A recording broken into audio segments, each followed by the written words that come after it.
Hello friends, welcome back to our channel. Tiruchendur సముద్రపు అంచున బీచ్లో కొలువై ఉన్న సుబ్రహ్మణ్య ఆలయంలో ఓ అద్భుతమైన విశేషం జరిగింది. ఇక వివరాల్లోకి వెళితే, తూతుక్కుడు జిల్లాలోని తిరుచెందూర్ అరుమిల్కు సుబ్రహ్మణ్య స్వామి ఆలయానికి తమిళనాడు నుంచే కాకుండా వివిధ రాష్ట్రాలు, ఇతర జిల్లాల నుంచి పెద్ద సంఖ్యలో భక్తులు ప్రతిరోజు స్వామివారిని దర్శించుకుంటారు. స్వామివారి దర్శనానికి వచ్చే భక్తులు సముద్రంలో పుణ్యస్నానం చేసి స్వామివారిని దర్శించుకోవడం ఆనవాయితీ. ప్రతి నెల అష్టమి, నవమి, అమావాస్య, పౌర్ణమి రోజుల్లో సముద్రంలో మార్పులు వస్తుంటాయి. ఈ రోజుల్లో సముద్రపు నీటి మట్టం తగ్గడం అనేది ఒక సాధారణ సంఘటనగా మారింది. ఈ స్థితిలో అష్టమి రోజు తిరుచెందూర్ స్వామి ఆలయ బీచ్లో సముద్రం నీటి మట్టం తగ్గుముఖం పడుతుంది.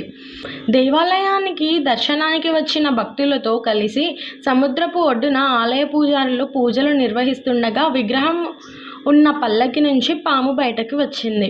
ఆ పాము అలానే భక్తులకు దర్శనమిస్తూ సముద్రపు నీటిలోనికి వెళ్ళిపోయింది. అదంతా మురుగన్ యొక్క శక్తి, మహిమ అని భక్తులు మురుగన్ నామాలతో హాహాకారాలు చేశారు.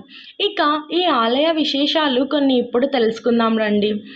ఈ మురుగన్ ఆలయానికి గర్భగుడి వెనుక భాగంలో 5 లింగాలు మరియు గర్భగుడి లోపల 3 లింగాలు ఉన్నాయి. వీటిని అష్టలింగాలు అంటారు. ఇక్కడ అష్టలింగాలు ఉండడానికి కారణం ఏమిటంటే, భగవంతుడు సూర్యచంద్రుడు పంచభూతములు మరియు జీవుడిగా వ్యక్తమవుతాడని వివరించడం. మురుగన్ సన్నిధిలో పంచలింగాలను మురుగన్ కన్నులతో మరియు ఇతర లింగాలను మనసుతో పూజించాలి. అప్పుడే మన ప్రార్థన పూర్తి అవుతుందని అంటారు. రాత్రి 9:45 సమయంలో స్వామివారికి దీపారాధన చేసి ప్రదర్శిస్తారు. అనంతరం పల్లియార్ చౌక నుంచి మురుగన్ ఎదుట దీపారాధన చేస్తారు. దీనినే రహస్య దీపారాధన అంటారు.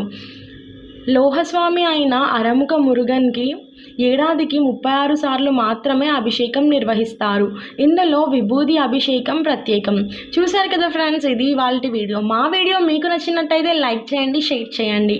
మరిన్ని లేటెస్ట్ వీడియోస్ కోసం మా ఛానల్ని తప్పకుండా సబ్స్క్రైబ్ చేసుకోండి. Thanks for watching.